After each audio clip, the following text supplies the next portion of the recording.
Hello guys, in this video I will share with you how to deal with missing File Explorer on a Windows 11 laptop. If you experience this problem, you can follow the steps in this video to restore the lost File Explorer icon.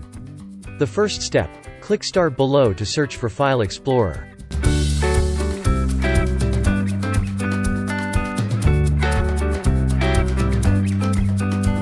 Please search for File Explorer here, but if you want to be quick, you can type manually in this column with the keyword File Explorer.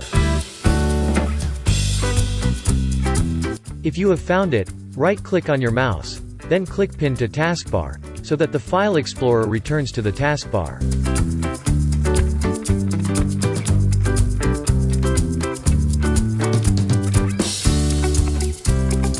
That's how to bring back the missing File Explorer on the taskbar.